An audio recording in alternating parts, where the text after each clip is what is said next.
मैं एक याचिकाकर्ता भी रहा हूं इस मामले में। तो आज माननीय उच्चतम न्यायालय का जो अंतरिम राहत का आदेश है, उस पर मैं माननीय उच्चतम न्यायालय का शुक्रिया भी अदा करता हूं और राहत की सांस भी लेता हूं कि वक्फ कानूनों में जो संविधान विरोधी संशोधन किए गए थे, उस पर आज माननीय उच्चतम न्यायालय ने कई सारे बिंदु हैं जिस पर रोक लगाई है अगले आदेश तक। तो जेपीसी में जो सुझाव विपक्ष के तमाम सांसदों ने दिए थे, जिसे नकार दिया गया था, संसद में बहस के दौरान लोकसभा और राज्यसभा में जो सुझाव विपक्ष के सांसदों ने अपने डिबेट के दौरान रखे थे, जिनको नकार दिया गया था, सरकार ने बिल्कुल नहीं सुना था, उन तमाम पहलुओं को लेकर के कई सारे याचिकाकर्ता जो माननीय उच्चतम न्यायालय की चौखट तक गए।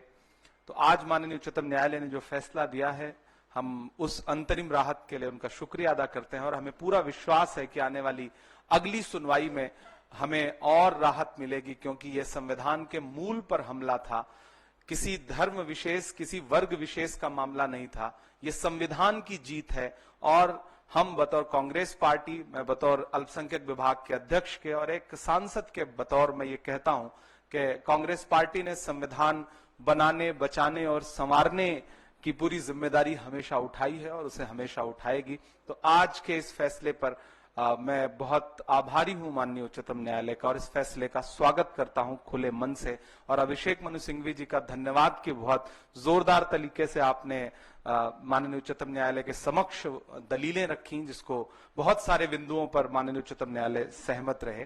तो आप सारे मीडिया के साथियों का आभार भी प्रकट करते हैं। ये मसला किसी एक वर्ग विशेष का नहीं है। जलते घर को देखने वालों फूस का छप्पर आपका है, उसके पीछे तेज हवा है, आगे मुकद्दर आपका है। उसके कत्ल पे मैं भी चुप था, मेरा नंबर अब आया, मेरे कत्ल पे आप भी चुप हैं, अगला नंबर आपका है। तो एक एक करके संविधान को कुचलने की हर सरकारी कोशिश के खिलाफ इस देश के हर नागरिक को खड़ा होना पड़ेगा। बहुत बहुत धन्यवाद। माननीय अभिषेक मनु सिंघवी जी कुछ और पॉइंट्स अगर रखना चाहें। हमेशा की तरफ बहुत बहुत धन्यवाद इमरान जी। अब संक्षेप में इसी मुद्दे पे कोई प्रश्न है तो बताएं।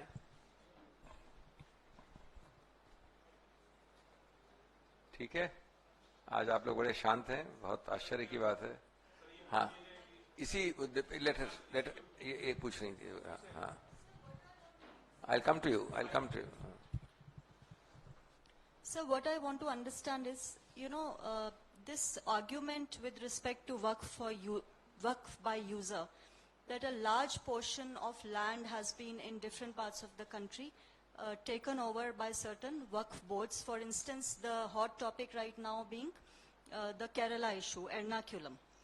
What is the nitty-gritty of this logic which is being given by the government? Even when the bill was piloted, Home Minister mentioned the Munambam controversy, where they are saying that 400 acres of ancestral land belonging to Christians and Hindus is under the state waqf board. Now that's one of the issues. Let me answer very briefly. You asked an important question, but I won't get into details. First and foremost, the Honorable Home Minister, as he did in Parliament, forgot that he was speaking about the constitutional validity of the act. Just like we are also in asking this question, I don't mean you, but the people who ask this question are forgetting that what we are arguing in the Supreme Court is the constitutional validity of the act. A constitutional validity of the act will not be judged by a stray abuse, supposedly true, I'm not saying it is true, in Kerala or Kashmir or Pashchim Bengal or Gujarat. The validity of a law is judged by its language, its effect, its reach, its possible consequences, not by how an individual violates it, distorts it, or mangles it. That's point one. Point two, an emotive argument was made in my presence when I was also one of the main speakers in Parliament, that if you don't pass this kind of law, Parliament is also waqf. Your house is also waqf, my house is also waqf. Somebody said the Supreme Court is also waqf. Will you decide this validity like this, of this law? This is the same argument, I am very sorry to say, which the Honorable Prime Minister in his rallies said about Mangal Sutra and the family gold and silver. Let me assume that a foolish man claims that the Taj Mahal is Waqf, or a foolish man claims that my house or the Supreme Court is Waqf. Does that validate this law, or does it destroy this law? That will be dealt with individually in a particular case. So this is a deliberate attempt to mislead, misinform, create an aura where people are prejudiced in their minds, a certain hate is generated, and it is complete, and it is known to the speakers who say this, and yet they say it. जी आप लोगों की जीत है या सरकार की हार है? देखिए, मैं इन मामलों में बहुत कुछ कह सकता हूं, लेकिन आप देखेंगे कि मेरे शब्द बहुत सीमित हैं, बहुत नियंत्रित हैं और बहुत अनुशासन से भरे हुए हैं। हमारी जीत और उनकी हार की बात नहीं है।